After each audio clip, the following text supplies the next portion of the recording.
Hi hello नमस्कार दोस्तों, सभी का स्वागत है एक बार फिर से चैनल में। तो लेकर आया हूँ एक और मोटिवेशनल स्टोरी और मैं हूँ अर्जुन सिंह वारकड़े।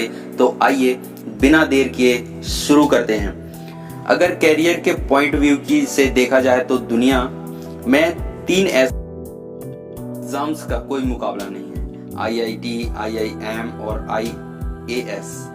लेकिन तीनों में से IAS का रुतबा सबसे अधिक है। हर साल लाखों परीक्षार्थी IAS ऑफिसर बनने की चाह में सिविल सर्विस के एग्जाम में बैठते हैं, पर इनमें से 0.025% से भी कम लोग IAS ऑफिसर बन पाते हैं। आप आसानी से अंदाजा लगा सकते हैं कि IAS बीट करना कितनी मुश्किल भरी काम है। और ऐसे में जो कोई भी इस एग्जाम को क्लियर करता है उनके लिए अपने आप ही मन में एक अलग इमेज बन जाती है। और जब ऐसा करने वाला किसी बहुत ही साधारण बैकग्राउंड से हो तो उसके मन में तो और भी रिस्पेक्ट आना स्वाभाविक है।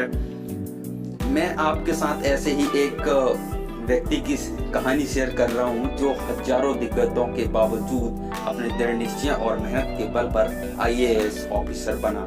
ये कहानी है गोविंद जायसवाल की। गोविंद के पिता एक रिक्शा चालक थे। बनारस की तंग गलियों में एक 12 बाय 8 के किराए के मकान में रहने वाला गोविंद का परिवार बड़ी मुश्किल से अपना गुजारा कर पाता था। ऊपर से एक कमरा ऐसी जगह था जहां शोरगुल की कोई कमी नहीं थी। अगल बगल मौजूद फैक्ट्रियां, जनरेटरों के शोर की एक दूसरे से बात करना भी मुश्किल था। नहाने धोने से लेकर खाने पीने तक का सारा काम इसी छोटी सी जगह में उनके माता पिता और 2 बहनें करती थी। पर ऐसी परिस्थिति में भी गोविंद ने शुरू से पढ़ाई पर पूरा ध्यान दिया। अपनी पढ़ाई और किताबों का खर्च निकालने के लिए वो क्लास 8वीं से ही ट्यूशन पढ़ाने लगे। बचपन से एक अशैक्षिक माहौल में रहने वाले गोविंद को पढ़ाई लिखाई करने पे लोगों के ताने सुनने पड़ते थे। चाहे तुम जितना भी पढ़ लो, चलाना तो रिक्शा ही पड़ेगा। पर गोविंद इन सब के बावजूद पढ़ाई में जुटे रहते और उनका कहना है कि मुझे डाइवर्ट करना असंभव था। अगर मुझे कोई डिमोरलाइज करता तो मैं अपनी स्ट्रगलिंग फैमिली के बारे में सोचने लगता। आसपास के शोर से बचने के लिए वो अपने कानों में रुई लगा लेते और ऐसी वक्त का जब डिस्टरबेंस ज्यादा होता तब मैथ्स लगाते और जब कुछ शांति होती तो अन्य सब्जेक्ट पढ़ते। रात में पढ़ाई के लिए अक्सर उन्हें मोमबत्ती, डेबरी इत्यादि का सहारा लेना पड़ता था, क्योंकि उनके इलाके में 12 से 14 घंटे बिजली कटौती होती रहती थी। क्योंकि वो शुरू से स्कूल टॉपर रहे थे और साइंस सब्जेक्ट में काफी तेज थे, इसलिए 12वीं के बाद कई लोगों ने उन्हें इंजीनियर करने की सलाह दी। उनके मन में भी एक बार यह विचार आया, लेकिन जब पता चला कि एप्लीकेशन फॉर्म की फीस ही 500 रुपए थी तो उन्होंने ये आइडिया ड्रॉप कर दिया और BHU से अपनी ग्रेजुएशन करने लगे, जहां सिर्फ 10 रुपए की औपचारिक फीस थी। गोविंद अपने IAS ऑफिसर बनने के सपने को साकार करने के लिए पढ़ाई कर रहे थे और फाइनली प्रिपरेशन के लिए दिल्ली चले गए। लेकिन उसी दौरान उनके पिता के पैरों में एक गहरा घाव हो गया और वो बेरोजगार हो गए। ऐसे में परिवार ने अपने एक संपत्ति, एक छोटी सी जमीन को 30,000 रुपए में बेच दिया ताकि गोविंद अपनी कोचिंग पूरी कर सके। और गोविंद ने भी उन्हें निराश नहीं किया।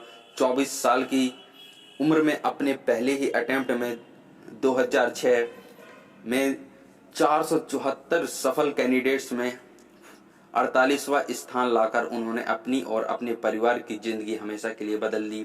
मैथ्स पर कमांड होने के बावजूद उन्होंने मेंस के लिए फिलोसॉफी और हिस्ट्री चूज किया और प्रारंभ से इनका अध्ययन किया। उनका कहना है कि दुनिया में कोई भी सब्जेक्ट कठिन नहीं है, बस आपके अंदर उसे क्रैक करने की विल पावर होनी चाहिए। अंग्रेजी का अधिक ज्ञान न होने पर उनका कहना था कि भाषा कोई परेशानी नहीं है, बस आत्मविश्वास की जरूरत है। मेरी हिंदी में पढ़ने और व्यक्त करने की क्षमता ने मुझे अचीवर बनाया। अगर आप अपने विचार व्यक्त करने में कॉन्फिडेंट हैं तो कोई भी आपको सफल होने से नहीं रोक सकता। कोई भी भाषा इंफीरियर सुपीरियर नहीं होती, महज सोसाइटी द्वारा बनाया गया एक परसेप्शन है। भाषा सीखना कोई बड़ी बात नहीं है। खुद पर भरोसा रखो, पहले मैं सिर्फ हिंदी जानता था। आईएएस एकेडमी में मैंने इंग्लिश पर अपनी पकड़ मजबूत की। हमारी दुनिया हॉरिजॉन्टल है, ये तो लोगों का परसेप्शन है जो इसे वर्टिकल बनाता है और वो किसी को इन्फीरियर तो किसी को सुपीरियर बना देते हैं। गोविंद जी की यह सफलता दर्शाती है कि कितनी ही अभाव क्यों ना हो, यदि दृढ़ संकल्प और कड़ी मेहनत से कोई अपने लक्ष्य प्राप्ति में जुड़ जाए तो उसे सफलता जरूर मिलती है। आज उन्हें आईएएस ऑफिसर बने बहुत साल हो चुके हैं, पर उनके संघर्ष की कहानी हमेशा हमें प्रेरित करती रहेगी। बहुत सारे लोगों की एक प्रेरणा बन गए हैं। तो दोस्तों, अगर आप इस चैनल में नए हैं तो चैनल को सब्सक्राइब और बेल आइकन को जरूर दबाएं। अगर आप बेल आइकन को नहीं दबाएंगे तो नोटिफिकेशन आपके पास नहीं आएगा। इसी तरह के और भी मोटिवेशनल स्टोरीज हम अपलोड करेंगे जो कि आपको नहीं मिल पाएगा, इसीलिए आप जरूर बेल आइकन और सब्सक्राइब, लाइक, शेयर, कमेंट्स करें। Thank you so much.